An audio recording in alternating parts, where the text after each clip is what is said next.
mi gente. Welcome to another episode of Wine and Chisme, where I always drink the wine, but my guests come with the chisme. Today I have Erin Ortiz.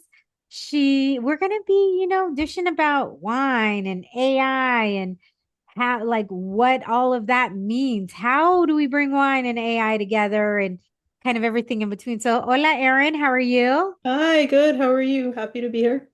I am well. I am here. I am alive. I am about to drink some wine, so it's a good day. A good Friday. Yes. I'm going to go ahead and read your bio. Then we'll talk about the wines. We're both drinking para wines today. We'll talk about the wines that we're drinking, and then we will get into it.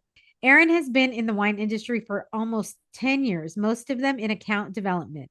But she also writes about BIPOC issues in wine. Most recently, she started Brand Arcadia in 2024 to leverage AI in digital marketing strategies for wine. She's currently collaborating with Sam Para, which we know as Para Wines, on AI video content. She's also developing an app to pair BIPOC wines with astrology transits that she can highlight as many Latine wines as possible as she can find. So, yay, it's exciting. You know that we have the directory. So, have you been able to use that at all to be able to connect with anybody, find different wineries? I was looking at it, and I've always wonder about that because like how accessible somebody else's directory is. So thank you for sharing it because I know people feel a certain type of way about the data that they collect, but Instagram has actually been great for organic connections with Latino winemakers. I also know David from Reclamación Wines, just being able to chit chat online. I've never met him in person, but that's been one of my favorite things is that you can actually connect with winemakers and just talk about things that matter to you because of social media. Yes. Okay, so actually, this is a perfect. Let me ask you just generally, how did you find the directory as far as helpfulness to be able to find wineries and everything like that? Legit, like it doesn't have to be perfect. I'm okay. Like we're always striving to be better. So legit, I think it's a great start. I didn't do like a complete audit, although I will if you're asking, but I wish I'd found it before I'd started compiling a whole database because it would have saved me a lot of time. I found wineries like RG&Y that you have on there on my own because I met her at a tasting and then I was really fascinated with everything that they were doing and I wound up adding them to my database. And then when I started looking at yours, I was like, oh, I could have just done this. But Yes. No, the way that we have it is we try and break it down by state and then obviously California by region because there's so many different wine regions because we want to make it easy for people to as easy as possible to find the different Latino wine brands because it's really important to me as well. That's why I started it. In fact, we're about to celebrate is it 5? Yeah, 5 years of the directory in September. So it's really exciting. We are constantly adding more. I actually have some more that I need to add on there as well. So we're well over 100 wine brands now, which is super exciting. yeah, I'm a really big fan of your business model. I'm like, here's a person who took a chance, decided they really liked wine, they really liked talking to people, and made a very good go of it. Oh, thank you. Well, I'm excited to hear about all of the things that you're doing, but before we get into that, we always start with the wine. Both of us are drinking bottle wines, but we're drinking different ones. So share what you're drinking today. Well, there's a heat wave going on in New Jersey that came out of nowhere in April, so I'm drinking Tomaté Frío, which is a hibiscus and cinnamon-based tempranillo, and one of my favorite things about Sam because it required a special TTB license to make this wine. Yeah, because you can't just deliver wine in New Jersey. That was one of the craziest things because we've done a couple events in New York and we've had to have wine shipped. The second year I went, I brought the wine myself. The first year we had the wine shipped and it took forever. Like literally, I didn't use it till the following year because it was so hard to get. And then we realized where you can ship it, where you can't ship it. It is like New Jersey is really crazy in regards to shipping wine, and you basically cannot ship wine. Yeah, it's really hurting the wineries out here. It's actually one of the things that I wanted to look into, possibly reaching out to the wineries out here because they can't deliver, and they're one of the only wineries that can't do that, so we can't grow our own local wine estate. I mean, yeah, they definitely need, to me, it's such an odd thing that you can't, but hopefully in the future they can do something to be able to alleviate that because if you want to try wines, like if you it really bottlenecks the whole process and being able to discover new wines, try new wines, wine being shipped out from the area into others. It's just really interesting and crazy. I've had it shipped to New York before. I think it's a good time right now, interesting in terms of New Jersey politics. We're making some really positive shifts and we've had some really good leadership. And right now, I think it's a really important and timely reason to have it. So I think that I might actually start campaigning and advocating for them to loosen up the New Jersey wine laws, at least in terms of winery, because that's just crazy. Yeah, DTC is where it's at these days. And in order for brands to grow, it's just you can't cut them off at the knees. We have two major distributors here, so I wonder how much of that is lobbying that has happened in the past. I don't really know, but I know that if you're not one of those two major distributors in New Jersey, entry to break into market is not for easy. the faint of heart. Yeah. Well, today I'm having the 2023 Para Wines Vino Blanco. And like I said, it's nice and warm here today. Not hot, but it's beautiful. It's a beautiful day. And I didn't want anything heavy. So, salud. Salud. Do you know what grapes he put in the wine? Because I know he doesn't always say on the back. On Sometimes this one, I feel like we've talked about it, but I don't remember. Um, no, it's not on this one. I text him sometimes. I'm like, okay, what's in this? I know we've talked about it, but I honestly don't remember off the top of my head what it is. Um, it's a little bit sweeter than I like, but it's like right on that border, so I can handle it. The other day, I went to my friend's birthday party and I had a lot of his postre wine. So I gave her a bottle because she loves like what I do. My friend Alondra, shout out. She always is listening.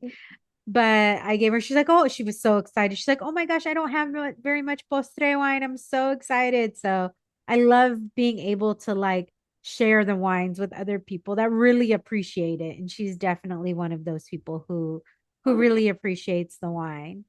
Let me just start from the beginning. Are you somebody who grew up? Yeah, did you grow up in New Jersey, first of all? No, I grew up in Manhattan, and then I grew up early enough in Manhattan where you had to pretty much move after about 20 years if you wanted. Oh no. Is that what took you to Jersey? I actually didn't move to Jersey for a long time. I lived all over New York City. I just moved everywhere. I lived in every single borough, I think, except for the Bronx, looking for affordable places. And I have this really weird gift, and it actually just happened again, where for some reason, everywhere I move, I find these affordable places, and then a couple years later, they skyrocket. You find it like on the cusp. I find it before it takes off, which actually happened in New Jersey too. I live in Journal Square and I moved to Journal Square a couple of years before it was like $4,000 rents all of a sudden. So I have a rent stabilized apartment, uh, but I Oh got my it just at the gosh. nick of time. That's crazy. I mean, here in California, there's a law where you can't rent. Well, I'm sorry, if you renew a lease, your lease renewal cannot be more than 10% of what your current rent is. So they can't like raise it 50, 25%, 50%. But when you're paying, $2,000 rent, 10% is still an extra $200. I've been very, very fortunate I got my apartment before the pandemic. I got it in 2019. And in the last 7 years, my rent has gone up maybe $300 total. So I'm Nice. very fortunate with that. We're also in a very small complex. There's only like 7 units and everything, and we're an older complex. So they kind of don't, we kind of take care of our own complex. We don't, it's not like they're here all the time. Ours is tied to the only for rent stabilized apartments. Otherwise, they can raise it as much as they want, but this is tied to the CPI data, which has been a blessing. But of course, the CPI data has been very high the past few years, so we're getting there. But I also moved into this place in 2019. I'd lived one other place before this. Oh, and oh, guy. So growing up in Manhattan and being Latina, what kind of culture in regards to wine culture was there even? Because I wouldn't imagine people like people, especially Latinos, are not thinking of wine in Manhattan 10, 15, 20 years ago. So what was what was your entrance to wine at all? So I grew up in the hood and didn't just grow up in Manhattan. I grew up like in the hood, like projects like at the time they were proper projects. And I've even told a sales manager friend of mine, I was like, do you know how unusual it is for somebody to like who grows up in the projects to know anything about wine? When you're falling asleep to gunshots, you're not exactly thinking of Burgundy or terroir or any of that. So this is not a place that I expected to be. And even I wasn't much of a drinker actually, like in my early 20s or my teens, or, well, not that you're supposed to drink in your teens, but you know what I mean. But I wound up being a bartender at a dive bar, not even like a wine bar. I've never worked at, any Michelin star restaurants. So even then, I didn't learn about wine. And then one of my friends opened up a restaurant in 2015 in Hamilton Heights, Harlem. And at that point, New Yorkers were starting to drink a lot of wine. And it's a neighborhood predominantly at that time anyway of people of color. And so, not that it should be that way, but there weren't exactly any wine bars around. I think the closest one was Grange Wine Bar, and that was a 15-minute walk away. So he opened this Spanish tapas place, and he asked me to build out the list and to help open the restaurant just based on the experience that I had working at other restaurants and bars. And that's kind of where I discovered that I had a palate for it and I would match things. And then also that I was just very curious about things like Bulgarian Pinot Noir. And because I didn't come to it with any prejudices or really know that wine was the thing that it was, I think I was able to explore the list a bit more. And then I didn't actually know that people of color were regarded as non-wine drinkers. It just never occurred to me. And I also think that because of that, we were able to have more authentic conversations and connections about the wine because I was building a list for people, not necessarily people of color. No, I think that's really, curiosity. When it comes to wine, curiosity is such a huge thing because especially when it comes to, black and brown communities, underserved communities, because so often you're right, like it's seen growing up, it's seen like it's a bougie thing, it's seen like it's an inaccessible thing, and it's not going to go with my food anyways, type of thing, right? And to be able to say, you know what, I'm curious about this. Oh, wait, what does this mean? What does this mean?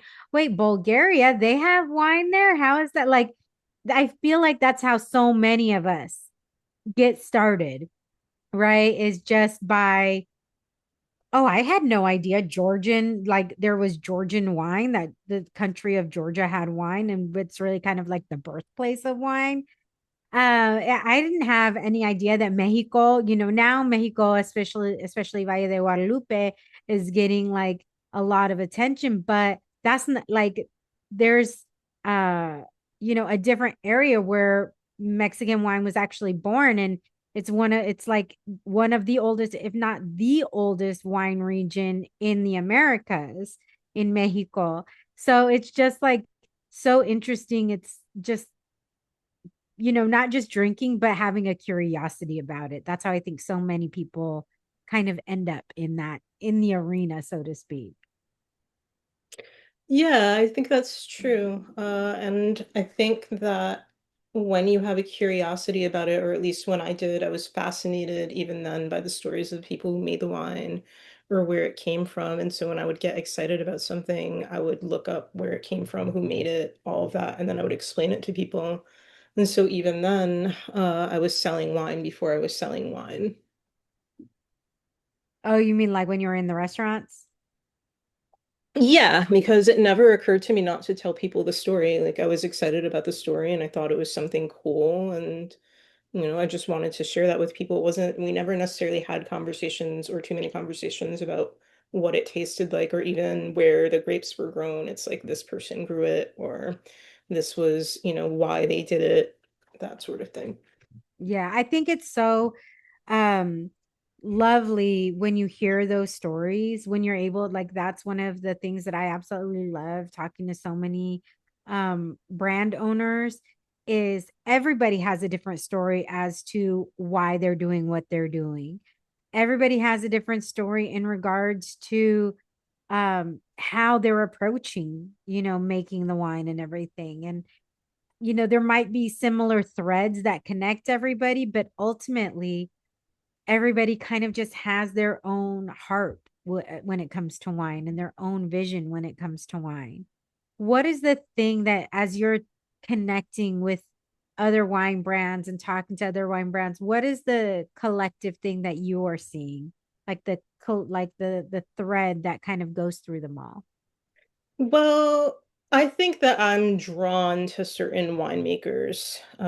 So I'm drawn to breakers by nature. I don't think that there's necessarily a common thread between all winemakers. But for example, like Sam's a really good example. He is a rule breaker in and I mean that in the best possible way in a world that values tradition, so the wines stand out. And conversations I've had with David just in terms of Latinos is just the pride of, and I get this as a first generation American of growing up kind of in within a limited scope, or not necessarily limited scope, but not necessarily the same opportunities that other people might have, and watching, for them, their parents work very hard at whatever they were doing in terms of the wine community, and for them to be able to grow up and be like, I own this brand, or, to blow up the way that they did, I think was incredible. But mostly I'm seeing a lot of stories. Like I am exploring wines with Latinos, of course, because it's part of like, my own cultural exploration, which I didn't necessarily do when I was younger. But I'm also exploring other cultures. I'm looking at Asians and like Indian Americans, and most recently with everything going on with Iran, I've been looking at Iranian like American winemakers, and just kind of like that's been an interesting story. People who come from countries of war, bringing their bottles just to preserve something from their culture. So I think that that's one of the common threads of wine.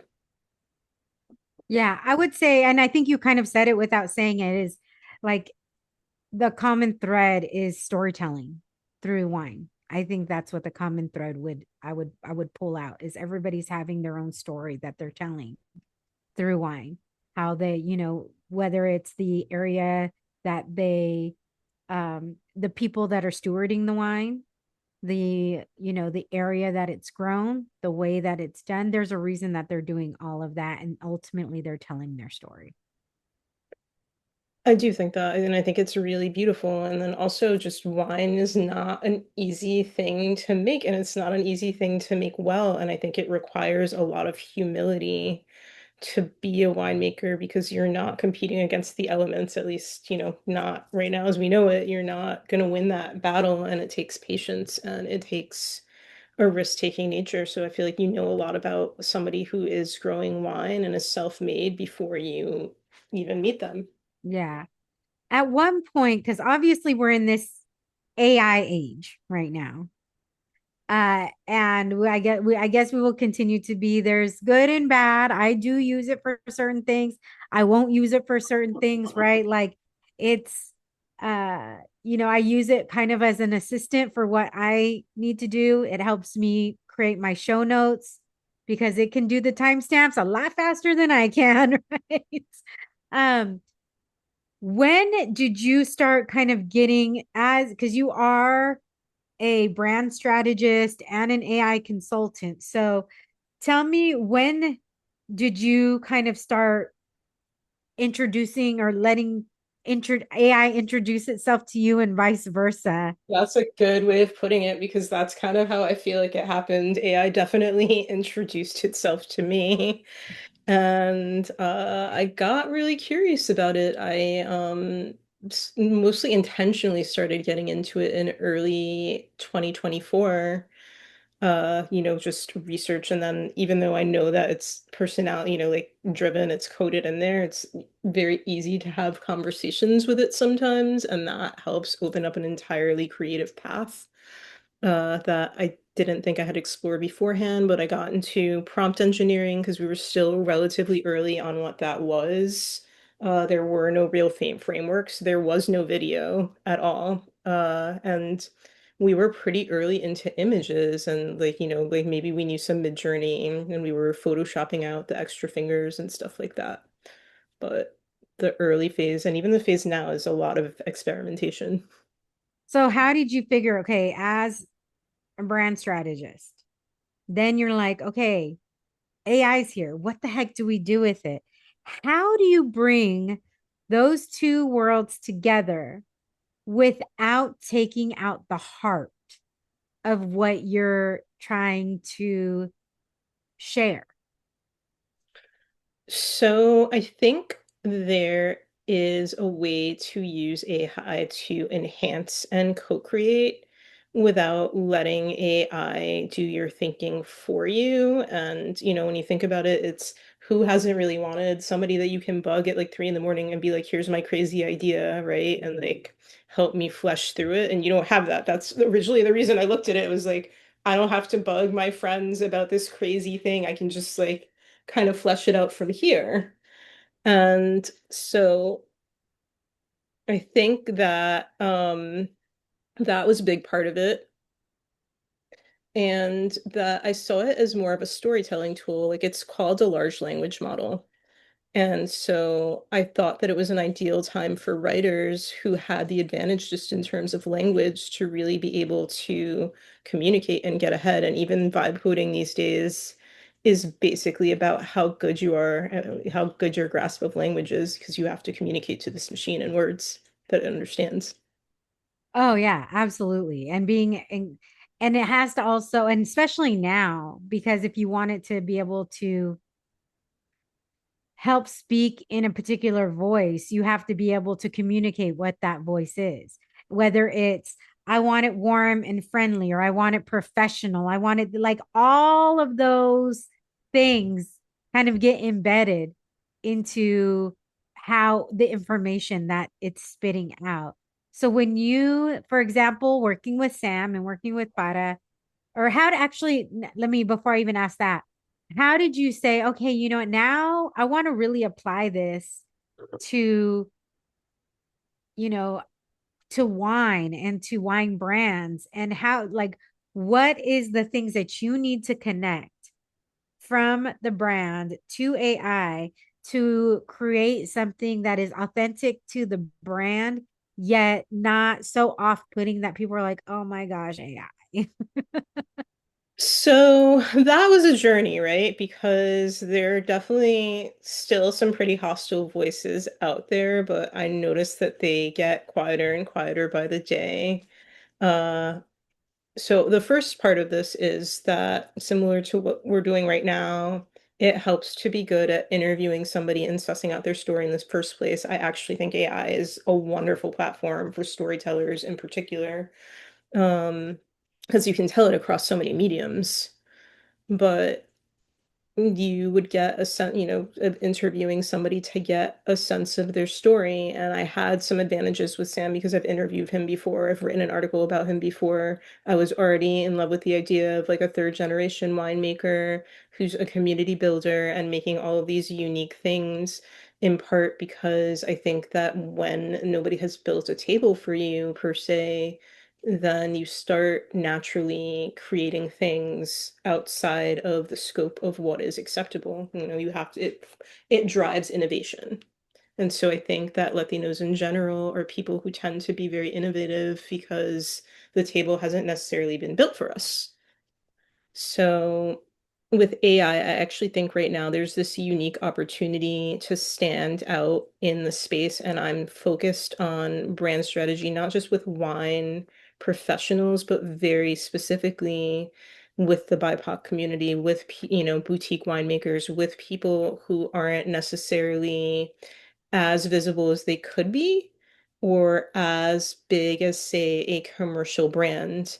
And that's been the bulk of my career, so this is just a natural transition. But with AEO and the search, there's never been a better time to be a unique brand to get to become searchable and adaptable to the way that AI actually outputs things. Wine break. Time to refill that glass and come back for more wine and chisme. Hola, Wine and Chisme familia. We've got some exciting news to share. The Wine and Chisme now has a voicemail line. That's right, you can literally call us, leave your thoughts, questions, or even suggest topics you want us to dive into on future episodes. Whether you want to share how an episode resonated with you, or ask about previous wines we've featured, or even tell us about your own chisme, we want to hear your voice. Porque este podcast has always been about connection, and now we can make that connection even more real. So grab your phone and call us at 858-304-0266. Leave us a message, tell us your name, where you're calling from, and whatever's on your heart. Who knows, your voice might be featured on an upcoming episode. Because at the end of the day, Wine and Chisme is about all of us coming together, sharing our stories, and celebrating our community. Now, be a part of the podcast in a whole new way. Again, that number is 858-304-0266. We want to hear from you. So how does that work when you're working with Y brands? Because it feel like I've seen some of the automation, like some of the videos on Sam's page and everything. And I'm not gonna lie, I've been iffy both. When it comes to video and images, I'm not gonna lie, I'm gonna tell you straight out. I have been very iffy on that. When it comes to having, like you said, 3 in the morning, I have this crazy idea. I need somebody to help flesh it out, or I need to do something. I think it's great. I think it's great as an assistant. I I don't know how I feel when it comes to photo and video AI. I know anytime it does like AI, it's, oh, you can put yourself in this picture. First of all, it never looks like me. And maybe that's my uncomfortability with it, is the reflection that I see. But sometimes I also feel like, and I'm not saying everybody, so I'm not saying you, but I also sometimes feel like people can use it very lazily, right? Instead of really coming up, they're just like, oh, do this, do this. So, how do you overcome people like me? And I'm, like I said, I'm iffy. I think it can do some really amazing things. I'm iffy when it comes to photo and video, but there's some people who are hardcore. No. So how do we, what needs to be done to bring us along? So I've seen a really interesting shift on social media most recently through what's going on with Iran. Funny enough, I spend a lot of time on threads, and it stands to reason I'm also pretty political because of the space that I'm in. And even the anti-AI haters were complimenting the videos that Iran was making. I don't know if you've seen the Lego video, but Yeah. they're just, Yeah. and like suddenly everybody's in love, but it's a really strong argument for how a story can be told. And I think that even people who are just like, what is Iran, right? are captivated by a story. And in America, particular, we live in an attention economy. Like it's gotta, you have to hold somebody's attention and you've had to be super gimmicky. And it's like you have to top everyone to do it. And so to get your message and to hold people's attention, I think has been challenging even for important things. And so now we have these Lego videos, right? And I think it's the most that I've ever seen an American audience captive over a political story. Like, as normally we have media actively working to get your attention away, and they're Right. not able to do it this time. So again, like I think it's that element of story where they told it in a very creative way and they were likely using their own scripts and maybe AI may have guided that, but they're not putting outputs in there like write me a story about this super general thing about a cat in a box who wants to burn it all down, right? And then Mhm. taking the entire story from AI. They are like, here is my story, right? Here are the things that I want to put, and like maybe help me work this out in my head or structure this like an assistant, basically, right? Right. Then you work it through it over and over again. And because I am a writer, I typically look through all of the copy that I'm co-creating with AI, and lots of times it'll output something back, and I'm like, nah, we're not doing that because Oh, I me didn't too. I'm read like, the no, yeah. this is not what I want. I want this, da, da, da, da, da, da, da. And sometimes I'm like, okay, it's close enough. I know what I need to change and I'll just do it myself. But sometimes I agree with you. I'm like, okay, it's kind of got my train of thought. I don't know what my fully train of thought is, but I know that's not what I want. So I'll like, adjust it and stuff. But sometimes I'm like, okay, this is what I want. I just, help clarify it for me. It does definitely help as somebody who is a PR person, as somebody who's who writes. And yeah, I definitely get that where it helps clarify, like helps me get down to the nitty gritty a lot quicker, right? Like instead of writing an entire press release and then deleting half of it and rewriting writing half of it, I'm like, okay, this is where I want like pull out some of the best things for me, and it can definitely help with that. But and I get what you're saying with Iran because, but it's also very obviously AI, right? Very obviously AI. I feel like where people get into that, where you're like, is that AI? Is that AI? Is that not AI? There's so much gray area right now in regards to people like something being AI and it not being labeled AI versus something that is very obviously AI. Or do we like, so how do you approach that line in regards to what you're doing and how that affects the wine industry, BIPOC brand owners, and such? My stuff is very obviously AI. I can't make decisions for everyone, but that was a point of tension for me because I don't even think it looks good when you're trying to make it look like it's real, but it's obviously not real. So if you've noticed with the Bara videos, is like they're pretty out there, right? Yeah, It's a yeah, you can tell bottle they're AI. dancing yeah, it's a bottle dancing on stage, or it's, Sam in a sled dropping off wine and doing the cumbia. It's like, it's very obviously AI, and I think that that's why people can respond to it because it doesn't feel like a lie. It feels like a story because it is. So it's Mhm. just another way to introduce a story. And because I think because I'm naturally weird to begin with, this is my Goonies moment. Like it's my time because it's with AI kind of making everything sound the same because people are, and I don't think that's AI. I think that's people. I think it's, Right. I'm just like, if it's an amplifier, so like if you were always that person, now you're even more that person. But if you're always really weird, right? Now you're writing scripts about tacos, a cat drinking wine and eating tacos on the moon. And you can do that in video in a way that you couldn't before. So you can tell these outlandish stories, or you can tell a story of a winemaker who is not playing it safe, right? Because we see that a lot in spirits. We see subversive marketing. And I know that we have those wine professionals that are out there who are like, this is my story, or I want to play, or I want to be whimsical. And I do think it's their time right now. And that in terms of AEO people who are just like, I want to be the go-to person for wine pairings. Okay, like wine pairings for what? Because you're gonna sound like everybody else if you're like, these are my, like these are my pairings, and Chardonnay goes with this fish and this chicken. And so I think that right now it's the gold rush where people are just like, I just want to build something and I want to be first to the thing. But I was telling a friend of mine the other day, I'm like, if you're a chocolate factory, you want to be the chocolate factory who sells chili and lavender chocolate and not the chocolate factory that sells milk chocolate because you won't show up in the search. Right. No, that's a great way to put it. Um, one of the things that's happening right now is we have Gen Z who has really, and we've talked about this with, I've talked about this with other brand owners and everything, but I think it's something that we need to just continue to talk about. Gen Z is not drinking as much, and they're not drinking wine as much.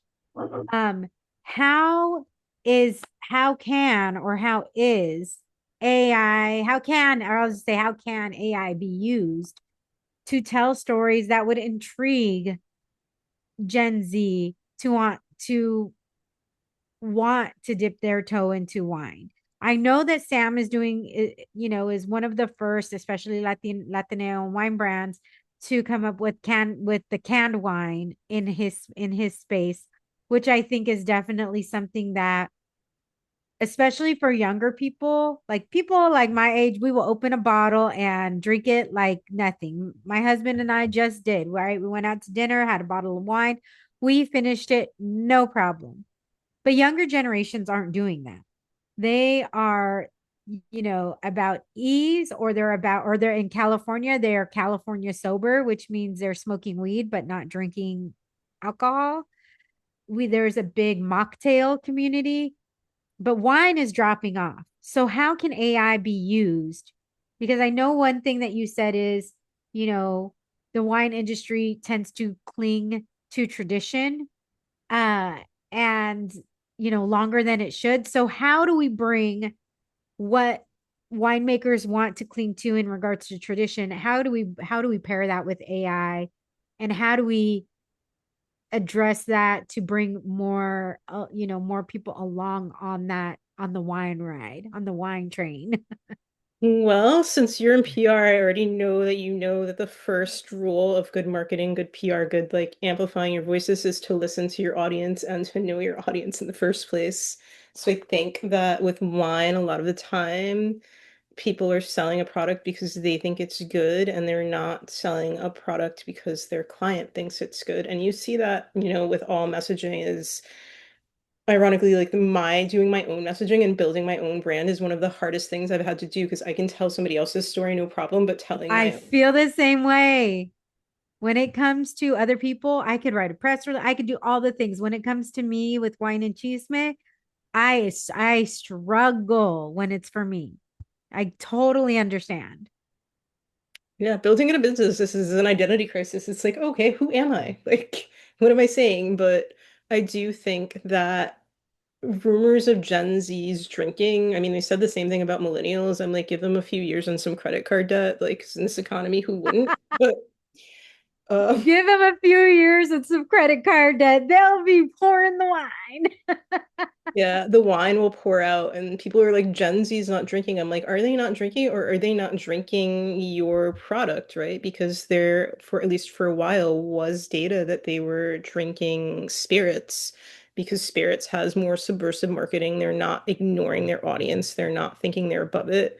They're not selling it based on accessibility, which is, like doesn't work on in any economic sense, as we millennials and Gen Z are part of a very different economy. So if you're gonna be like, you should drink this $100 bottle Burgundy because no one else is, I don't know if that's how you reach people.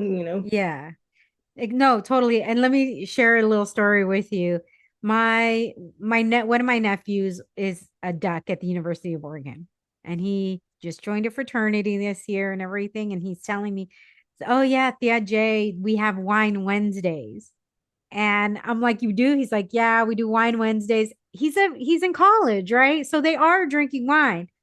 But I was like, "Well, what do you think?" And he's like, "It's okay." And I'm like, because you're drinking crap wine. That's why I'm like, you're drinking crap wine. You're gonna think wine is bad. We're supposed to go to Italy next year, so I need to give him some good wine. Thea J, I'm like, as the nephew of wine and cheese man, I cannot have you drinking crap wine. This is ridiculous. And then he put his roommate on FaceTime, and I guess his mom's really into wine. And so he was like, "No, I know there's really good wine. My mom has had me try some, and that's what I tell him too. It's just, we're drinking trash wine. That's why it's not good." So they're definitely, even within like they're they're definitely experimenting. They're definitely, but I also think with this generation, they also care more about the story behind it than the product itself. Right? Like they do care about the product. They don't want a trash product, but they want to know like the story of where this is coming from. They want to know, like, is my purchase actually helping somebody, or is it helping a big conglomerate? I think there's all of these little factors that kind of go into it. You're right. And I do agree with you. Give them some credit card debt, get a few more years and some credit card debt, and those corks will definitely be popping. I didn't drink wine in my 20s or most of my 20s either. I didn't drink good wine at least. I just think that's so. I love that line. I will not ever forget it. I love that line. What is the thing that you're finding when is the biggest challenge when using AI and branding and trying to build like with these stories? The rules change so much overnight. And even as I was building out the brand, half the time I'm like, what am I saying? Because even though I understand marketing as a principle, we didn't really understand it under AI. I just knew it was going to be important. So I did everything and anything I could to learn it. And it's now that we're understanding that marketing is important because of the way that people search. It's changed search. And so people probably, including you, including myself, is I want to get to the quickest thing possible. And that's no longer Google. It's now like, I want this bottle. I want it to be red. I want it to be $25. I want it to be made in a forest where monks meditated and chanted around it. And now you can get this really specific answer. And so people are going to do that. And that's why in search, it's important to niche down and really be who you are. Because if you're just another person selling a $25 bottle of Cabernet and putting a cute cat on it, it's not going to sell. It's like the story because it's so niche specific. And honestly, even with Celestial Psalm, which is the app that I'm building, I do think Gen Z is interested in wine. I learned a lot about vibe coding and building my app from somebody who is Gen Z, and he's doing really well, and he's leading a lot of the vibe coding space. And he was really excited about what I was doing. But if you make it so hard and not fun for them to learn about wine, they're not going to want to learn about wine because nobody wants to, or most people don't want to sit in a classroom lecture about a beverage that's supposed to be fun. Yeah, Um, agreed. so Celestial Psalm was my way of educating people through a medium that they're already interested in. I say, like, not everybody knows if they like orange wines, and that's very expensive to learn, but most people know if they're Leo, right? So, Yeah. like, if Yeah. So I want to tell me more about your Celestial Psalm app, like because I didn't realize that you were already an astrologer and tarot reader. So you're like bringing um, this whole other aura, I guess, to wine. So tell me what you're doing and how that works together. this business was born of unmedicated neurodivergence for like the longest time because I had so many interests, and I get very hyper focused on them. Like, it's just now I'm doing the W set 3, and I couldn't just learn about the 12 signs, right? I had to know about the transits and the degrees. And Okay, what is a transit for people who may not know?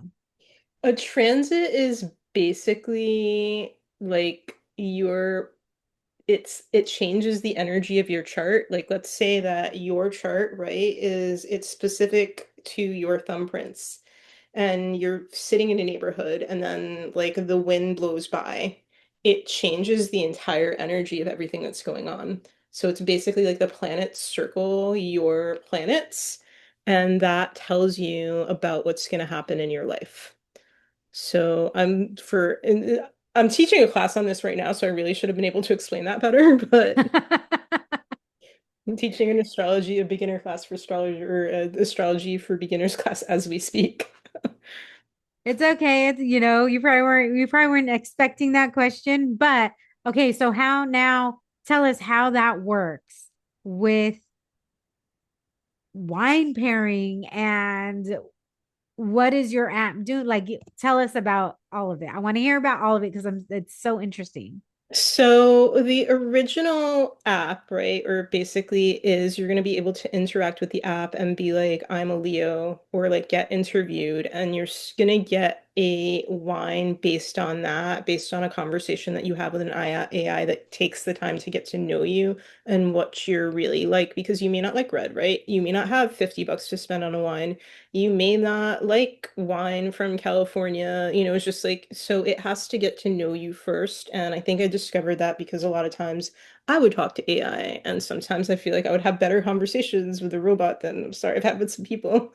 So I think just knowing that about myself, that I know I'm not the only one who feels that way, and I want to create that experience with Celestial Psalm.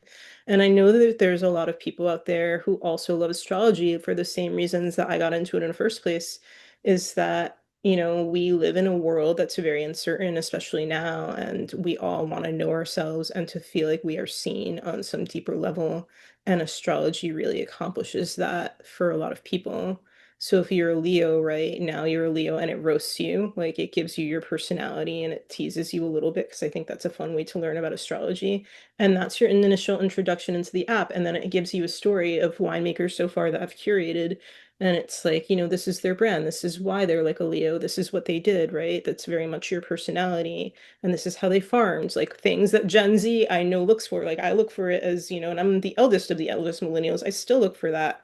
I don't, if your brand doesn't match my values, I don't want it. So I know that's how it works. And then the second part of the app is basically to map to transits. So transits are the changing weather, right? You have since I'm in WSET 3, you have the climate, right? You have the pattern overall of the weather, or the pattern overall of the area, right? And then you have the weather, right? So, it might not always rain every day, right? But some days it's going to rain. And astrology is how you know how to bring your umbrella, because it's going to rain on that day. This is the best way to Got describe it. transits. Uh, So when you are doing and it's asking these questions and it's matching, is it is it how is it matching the wine? Like, is it a pool of people that you have vet? Like, is it based on a pool of wines that you had and brands that you have vetted? Is it just general? Like, how is it paring down to say you're a Leo? These are the stories of all the Leo. Like, it feels like it's just such a big task to take on because you have to find out what winemaker is a Leo. Is that winemaker even still there? Like, I just feel like there's so information. So, how do you pair? Girl, I mean, how do you? That's a lot. so yeah, I do that. So it's not necessarily that the winemaker's a Leo, right? It's more like this wine has the personality of a Leo. Like this wine is an Aquarius because it's weird as hell. And this is why Okay. it's weird as hell. Where this wine is a Libra, she's the belle of the ball, and like she's always nice, and she's like a Verse demeanor, like super soft and charming and relates to so many people. Or she's a Gemini, she's Riesling, plant her anywhere and she'll fit in and she'll do whatever it takes to adapt. So it's translating wine to people in a language that they already understand, because they're astro fans. So, is it doing it by type of wine or brand of wine or both? Both. I look at the spirit, and to answer your question, yes, I'm very specific about curating the data right now, and these winemakers for me are handpicked right now for a wine term. I would love to eventually train the AI to source wines that match the spirit of what I'm trying to do, but as of right now, I haven't been able to set up the guardrails to do that, and I've been working on the project for a year. It just doesn't source the way I want it to. Because I'm not interested in commercial brands. I might go a little bigger on, the brand sometimes, just if they have a good story. But for the most part, when it returns a commercial brand to me, I feel like I need to control that data. So I have a table that I automate to do that and to translate through an LLM and have the conversation. Um, and it's easier than it sounds, but just basically like I put the table in a data and it connects to the computer and it outputs. But eventually I would like to curate it to the point, or like automate it to the point where AI can do that. It's just not there yet. And I see the mistake a lot of people are making on building their apps is that they're like, look at this thing that AI can do for you. I'm like, yeah, but if you're a writer and you're looking for copywriting material, you already know this is crap.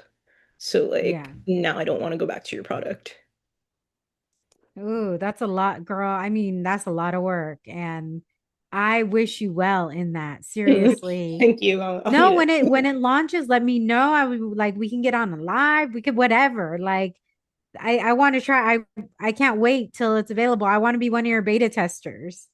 I'd love to. It's actually gonna be version 2. I did send out a version 1 to people, to just kind of get the quick feedback.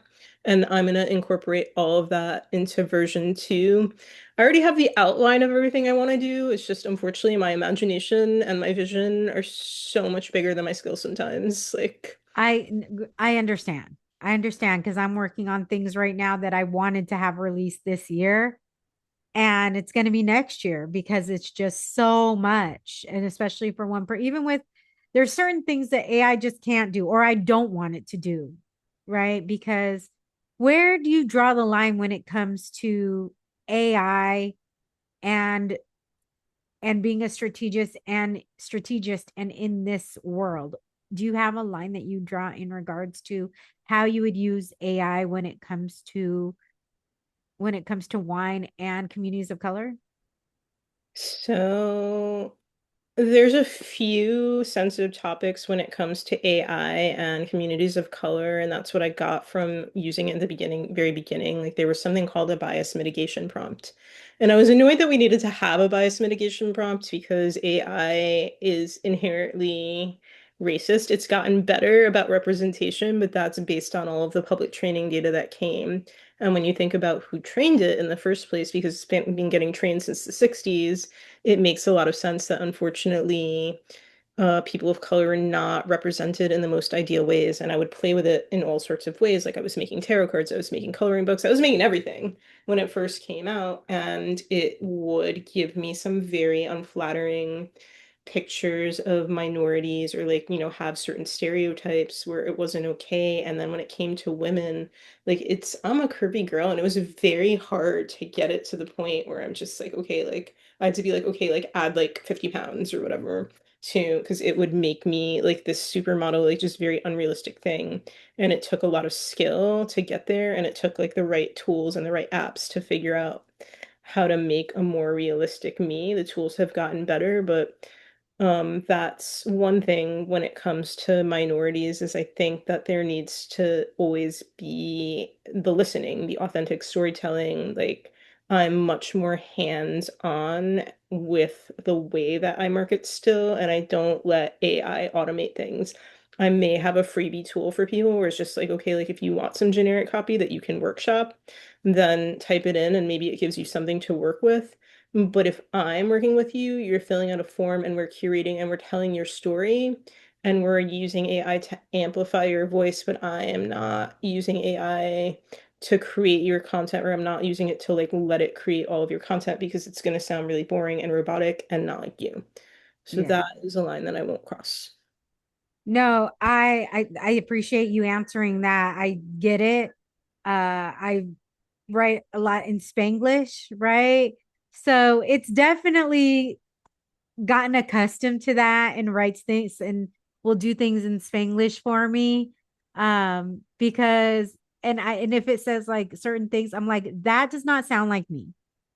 And I won't even have it do it again, but I will be like, that does not sound like me. That does not like blah blah blah. I kind of ream. I actually did a thing. I used Claude And I actually did a thing on Claude asking like what it thought of me.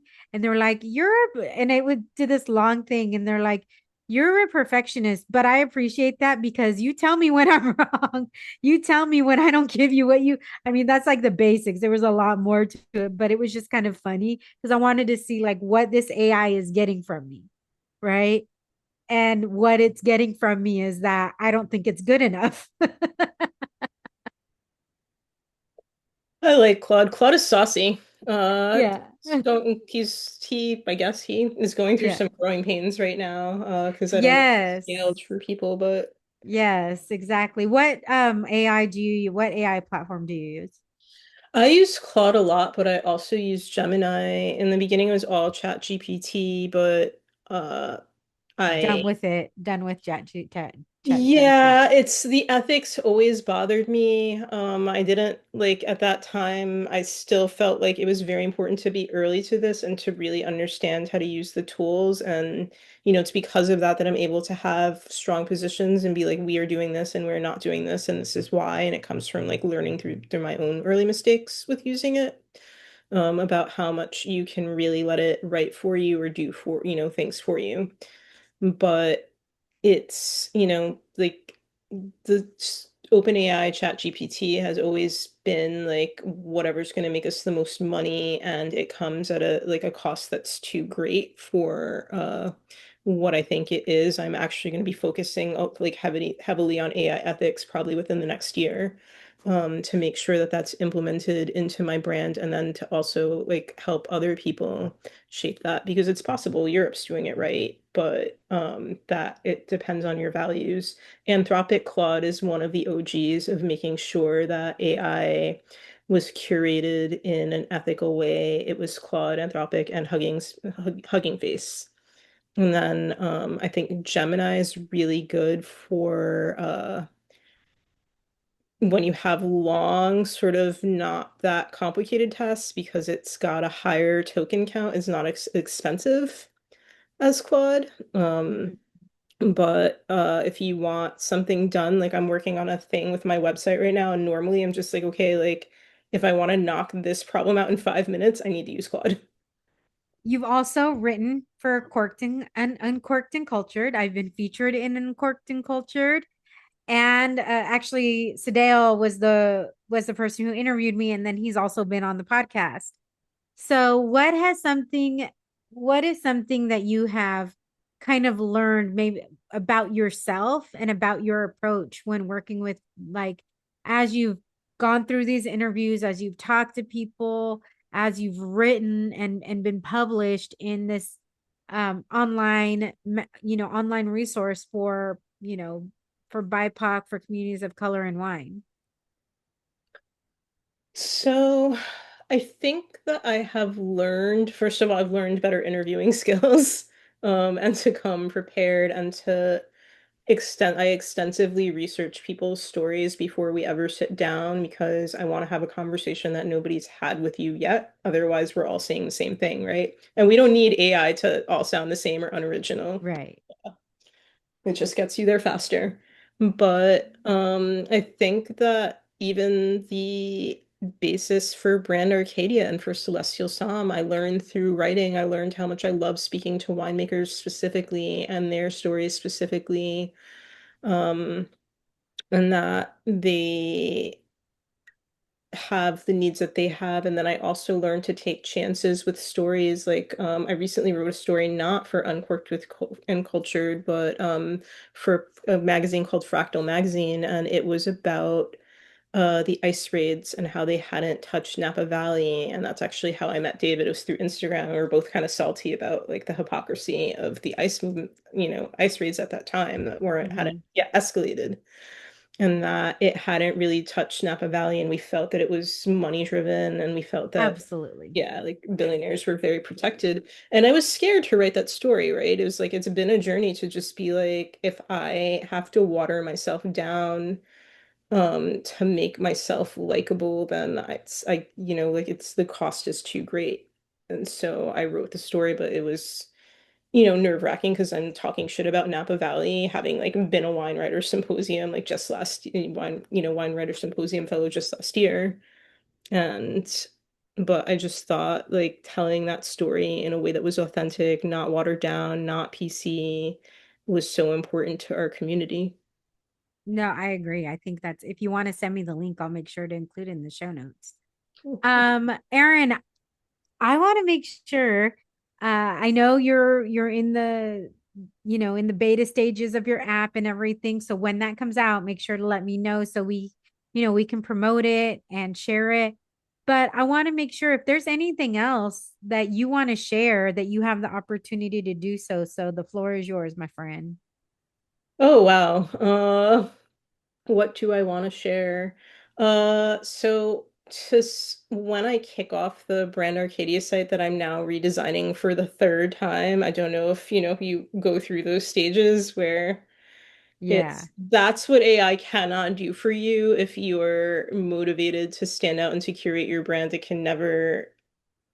can't replace that development, that creativity, like it can't replace your heart.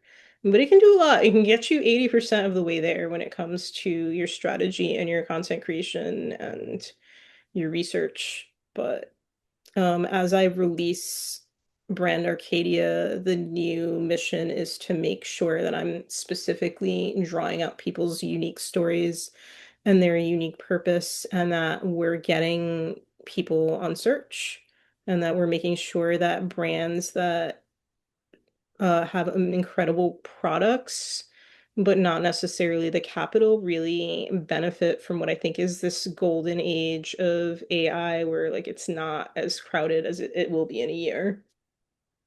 it's true. I would like to offer some audits to the first three people to talk about their brand and how I think that we can stand out in search. There you go. You heard it. You heard it. You can reach so right now she's in the rebranding of her website, which is brandarcadia.com, but she is Brand Arcadia on Instagram, and you can also find her on LinkedIn at Erin J. Ortiz. And I will make sure to include all of these links in the show notes. Erin, I'm so glad we had a chance to talk about AI and wine. Like Sam was like really saying, you need to talk to her. She's probably telling you need to talk to her. And we love Sam. He's awesome. He has been such a beautiful person to work with, such a beautiful advocate for wine and chisme, as we try and be for all of our. I call them my vintners because I've built such beautiful relationships with so many of them. Uh, then I'm like, they're my vintners now. They're yours too, but they're mine too. um, and we love Sam. So I'm glad we were both able to different wines, same winemaker, be able to share para wines with everybody today. And I'm so glad we were able to share what you're doing in the space and how with AI, because I feel like it's really interesting and I can't wait to see how it evolves and see how and I appreciate that you were okay with me challenging that because I think a lot of people do. And it wouldn't be fair if I didn't state that because uh there's so many great things that AI can do, but there's also just this nefarious undertone constantly there that I think we're all of us are trying to ride the wave without falling off and getting pulled under. There is, and I think one of the reasons that I deep dived so big into it in the first place was I knew it wasn't going anywhere, and that I would rather be on the positive side of it as an super elder millennial. I watched social media and I thought that there were so many good things that it could do, and it has done so many good things, right? There are, crowdfunding things that it's done. There's entire communities that it's built. Half of my friends don't even really live anywhere nearby me, but we have common interests, but it's also done some horrible things, right? It's done some cyberbullying. And so you always, when these big shifts come out, I think that you need people who deeply know it on the ethical side because it has to counterbalance what's coming. I think we're just looking forward to seeing what happens. So, everybody make sure to connect with Erin. And until next time. Hola, mi gente. Thank you for listening to this episode of the Wine and Cheeseman podcast. If you would like to hear more wine and more cheeseman, make sure to hit that subscribe button. Saludos.